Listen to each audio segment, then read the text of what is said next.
Class का chemistry. देखिए इस 11th क्लास में जो है सबसे फर्स्ट चैप्टर जो होगा इसको हम लोग स्टार्ट करेंगे आज, ठीक है। लेकिन सबसे पहले जो है 11th क्लास के बच्चों को मैं ये बता दूं कि जो स्टार्टिंग जो चैप्टर जो होता है वो बहुत ज़्यादा टफ होता है बच्चों के लिए। मतलब चाहे वो 11th क्लास के बच्चे हों, चाहे वो नीट के हो, चाहे वो जेई के हैं, उनके लिए सभी के लिए जो है जो फर्स्ट चैप्टर जो है जिसका नाम है some basic concept of chemistry, यह जो है सो थोड़ा सा टफ तो होता है क्योंकि न्यूमेरिकल सेक्शन है और न्यूमेरिकल सेक्शन पर जो है सो ऐसे बच्चे को थोड़ा सा कम पकड़ बनता है क्योंकि इसमें मोल कॉन्सेप्ट वगैरह है, बहुत तरह के इसमें है। लेकिन रीज़न क्या है ये टफ होने का, इसको मैं बताऊंगा, अभी इसको एक्सप्लेन करूंगा कि मैक्सिमम बच्चे से यही रिपोर्ट मिलता है कि यह जो some basic concept of chemistry जो है ये बहुत ही टफ है। एक्चुअली में इसी चैप्टर को कई इंस्टीट्यूट वाले जो है mole concept 1, mole concept 2, mole concept 3 करके इसको पढ़ाते हैं, ठीक है। तो देखिए यहाँ से सबसे पहले आपको ये जानना होगा कि ये चैप्टर आखिर टफ क्यों लगता है, बच्चों को समझ में नहीं आता है।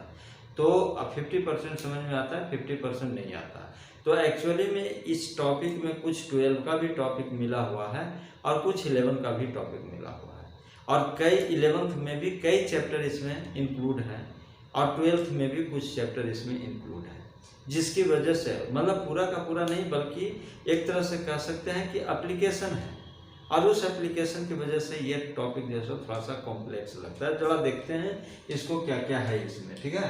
तो सबसे पहले जो केमिस्ट्री जो है, इस केमिस्ट्री को जो है सो हम लोग कितने पार्ट में डिवाइड करके पढ़ते हैं। तो देखिए यहाँ से जो है 11th के बच्चे जो भी हैं इनके लिए मैं बता रहा हूँ कि यह जो केमिस्ट्री जो है इसके लिए जो है सो हम लोग 4 पार्ट में इसको डिवाइड करते हैं। फर्स्ट फिजिकल केमिस्ट्री, सेकेंड जो है ऑर्गेनिक केमिस्ट्री, थर्ड इनऑर्गेनिक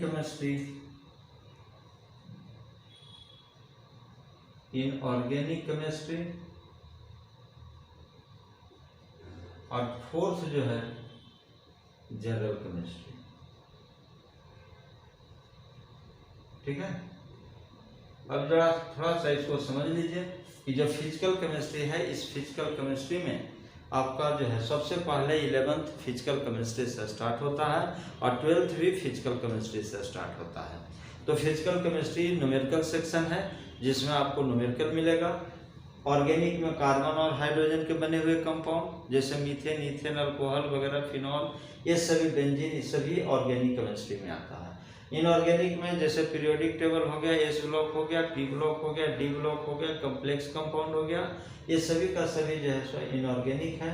और जनरल केमिस्ट्री में जैसे पॉलीमर हो गया, केमिस्ट्री एक्शन इन लाइफ हो गया, फिर आपको कार्बोहाइड्रेट हो गया, विटामिन हो गया, बायोमोलिक्यूल्स जिसको कहते हैं, हाइड्रोजन हो गया, ये सब जनरल केमिस्ट्री में आता है, ठीक है। तो सबसे पहले जो है सो 11th का जो चैप्टर जो शुरू होता है वह जो है सो फिजिकल केमिस्ट्री से शुरू होता है, ठीक है। तो यहाँ से जो है सो हम लोग क्या लिखेंगे, फिजिकल केमिस्ट्री, ठीक है, फिजिकल केमिस्ट्री। अब देखिए 11th में फिजिकल केमिस्ट्री में जो है सबसे फर्स्ट चैप्टर जो है आपको सम बेसिक कॉन्सेप्ट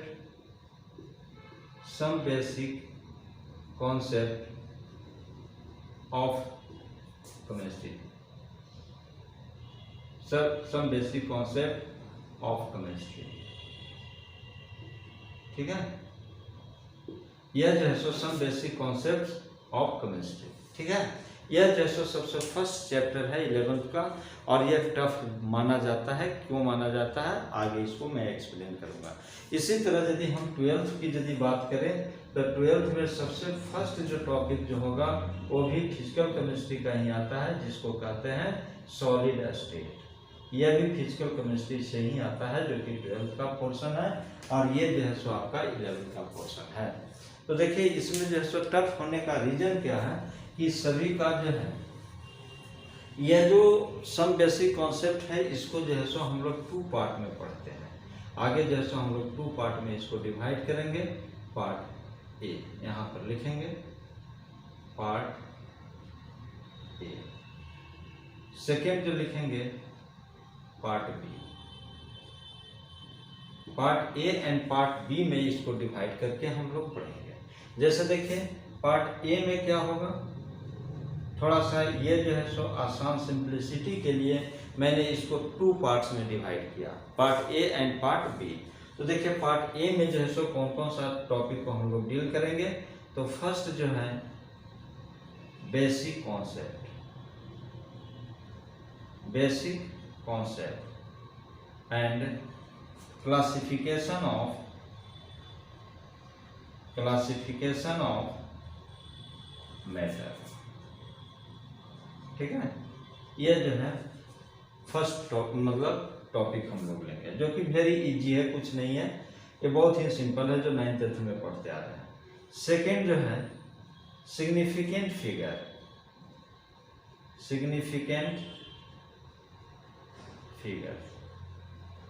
यह जो सिग्निफिकेंट फिगर जो है, जो आप फिजिक्स में भी पढ़ते हैं, केमिस्ट्री में भी पढ़ने के लिए दिया गया है। ठीक है।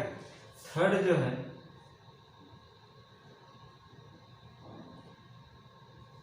Empirical and molecular formula.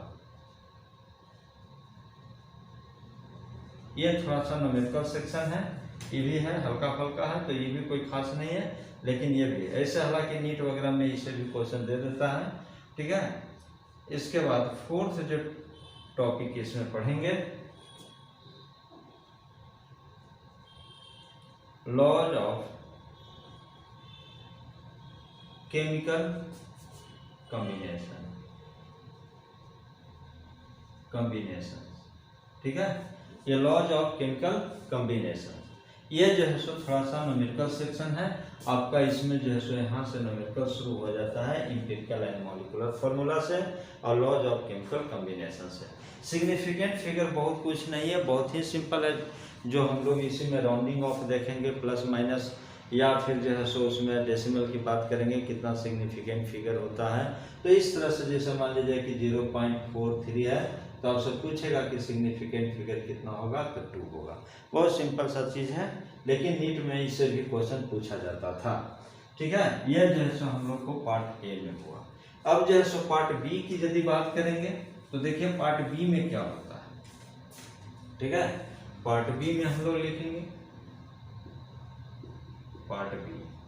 देखिए ये जो पार्ट बी जो है, ये थोड़ा सा इम्पोर्टेंट है और थोड़ा सा कॉम्प्लेक्स भी है। देखिए पार्ट बी में ये मान लेते हैं, जिसमें सबसे पहले लिखेंगे मोल कॉन्सेप्ट। ठीक है। सेकेंड जो है बी स्टोइचोमेट्रिक कैलकुलेशन,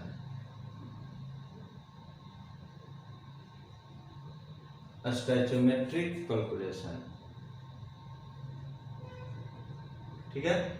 और सी यहां से देखेंगे stoichiometric calculation limiting reagent,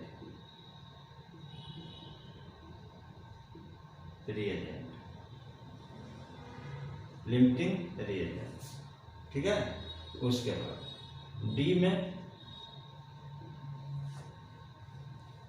equivalent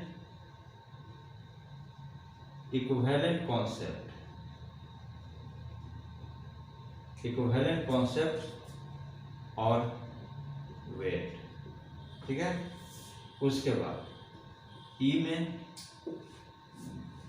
हम लोग पढ़ेंगे सॉल्यूशन कंसंट्रेशन। ठीक है। और उसके बाद एफ में एटॉमिक वेट।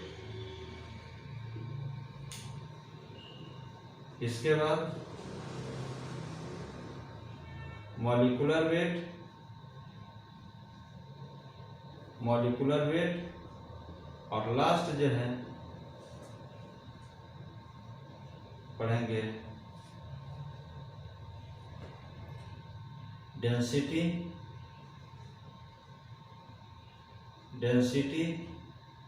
और वेपर डेंसिटी।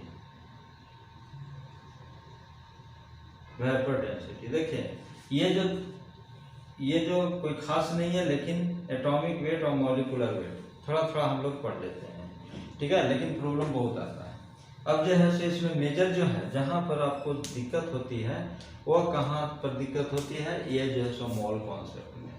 मोल कॉन्सेप्ट में काफ़ी बच्चों को प्रॉब्लम होता है। मोल कॉन्सेप्ट में, स्टोइचियोमेट्रिक कैलकुलेशन में, लिमिटिंग रिएजेंट में, इतना में जो है सो बच्चों को ज़्यादा कष्ट होता है। और ये जो है so law of chemical combination में ये जो है सो आपको ज़्यादा प्रॉब्लम होता है, और इसी की वजह से ये जो है सो टॉपिक बच्चों के लिए ज़्यादा हार्ड बन जाता है।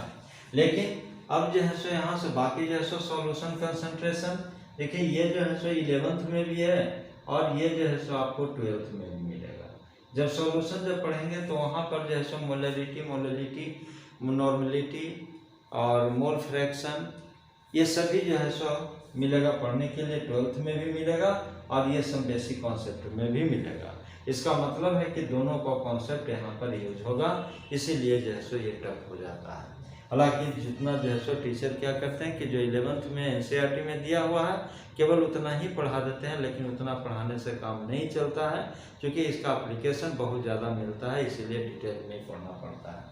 इसके बाद जो है लिमिटिंग रिएजेंट, ये थोड़ा सा खतरनाक टॉपिक है। स्टोइचियोमेट्रिक कैलकुलेशन, ये भी मतलब कि खतरनाक है, और साथ ही मोल कॉन्सेप्ट। इसीलिए जो है सो अब इसी में जो है सो आपको थोड़ा सा भी जो है, जब इक्विवेलेंट वेट की बात करेंगे तो, और इसी में जो है सो मोलैलिटी, नॉर्मलिटी वगैरह की जब बात करेंगे तो आपको थोड़ा सा कॉन्सेप्ट जो है सो रिडॉक्स रिएक्शन का भी यहाँ पर आएगा, ठीक है, जो कि रिडॉक्स रिएक्शन जो है सो हम लोग मतलब 11th में पढ़ते हैं। लेकिन उसी रिडॉक्स रिएक्शन के कॉन्सेप्ट जो है आपका 12th में भी जो है सो हम लोग को इलेक्ट्रोकेमिस्ट्री में मिलता है उसको कॉन्सेप्ट, ठीक है। तो इस वजह से जो है ये सबको यदि हम अलग अलग करके यदि पढ़ते हैं, अलग अलग जो है सो टॉपिक पर प्रॉब्लम यदि सॉल्व करते हैं तो आसानी से इस टॉपिक को समझ सकते हैं। अदरवाइज यदि एक साथ लेके पढ़ेंगे तो फिर ये जो है सो टॉपिक आपको समझ में नहीं आएगा, ये डिफिनिट है। तो इसीलिए जो है सो इसको 1 by 1 करके जब पढ़ेंगे और 1 by 1 करके जब इसका प्रॉब्लम देखेंगे तो आपको ये चैप्टर बहुत ही आसान होगा, अदरवाइज जो है सो काफ़ी टफ पड़ जाएगा। मोस्टली स्टूडेंट का ये कहना भी है कि यह जो है सम बेसिक कॉन्सेप्ट लिखने में तो बहुत सिंपल है और बहुत आसान है। सम बेसिक कॉन्सेप्ट मतलब बहुत सिंपल सा कॉन्सेप्ट है, लेकिन यह सिंपल कॉन्सेप्ट नहीं है, यह जो सो काफ़ी कॉम्प्लेक्स कॉन्सेप्ट है। इसीलिए चूँकि जब तक कि सभी के बारे में अलग अलग, अब देखिए मोल कॉन्सेप्ट में कोई थ्योरी नहीं है, स्टोइचियोमेट्रिक कैलकुलेशन में कोई थ्योरी नहीं है, लिमिटिंग रिएजेंट में कोई थ्योरी नहीं है, इक्विवेलेंट वेट में जो है सो थोड़ा सा थ्योरी मिलेगा, सॉल्यूशन में थोड़ा सा हल्का सा थ्योरी मिलेगा नॉर्मल, लेकिन ये सभी का सभी जो है सो केवल और केवल न्यूमेरिकल सेक्शन है। थ्योरेटिकल सेक्शन आपको इसमें नहीं मिलेगा। थ्योरेटिकल सेक्शन में आपको basic concept, classification of matter होगा, और उसके बाद जो है सो हल्का फुल्का जो है सो एम्पिरिकल और मॉलिक्यूलर फार्मूला, इसमें भी कोई खास थ्योरी नहीं है। इसमें भी जो है सो लॉज और केमिकल कॉम्बिनेशन में भी थ्योरी नहीं है, थोड़ा सा केवल डिफिनेशन वगैरह है। यानी पूरा का पूरा टॉपिक यदि कहा जाए तो ये पूरा का पूरा टॉपिक जो है सो न्यूमेरिकल सेक्शन है, और न्यूमेरिकल सेक्शन में यह जो है सो 1 by 1 करके जब पढ़ेंगे और हर एक टॉपिक से जब प्रॉब्लम बनाएंगे तब जाके इस टॉपिक पर कमांड होगा, अदरवाइज इस पर कमांड नहीं होगा। इसी वजह से यह टॉपिक जो है सो थोड़ा सा खतरनाक हो जाता है, लेकिन पढ़ना तो है। और इसकी वजह से जो है सो ये पूरे जो है सो टॉपिक जो है पूरे केमिस्ट्री में आपको मिलेगा, 11 में भी मिलेगा और 12 में भी मिलेगा। तो इसीलिए इस पर विशेष जो है सो ध्यान देना है, ठीक है। तो इसके बाद जो है सो हम लोग नेक्स्ट क्लास में जो है सो स्टार्ट करेंगे आपको पार्ट ए से basic concept and classification of matter, और उसके बाद जो है सो फिर हम लोग इसको पढ़ने के बाद सिग्निफिकेंट फिगर पढ़ेंगे। सिग्निफिकेंट फिगर के बाद एम्पिरिकल एंड मॉलिक्यूलर फार्मूला, फिर लॉज और केमिकल कॉम्बिनेशन, उसके बाद मोल कॉन्सेप्ट, फिर स्टोइचियोमेट्रिक कैलकुलेशन, उसके बाद जो है सो फिर हम लोग लिमिटिंग रिएजेंट, इक्विवेलेंट वेट, और उसके बाद सॉल्यूशन कंसंट्रेशन, ठीक है। तो ये जो है सो 1 by 1 करके हम लोग नेक्स्ट वीडियो लेक्चर में देखते चलेंगे।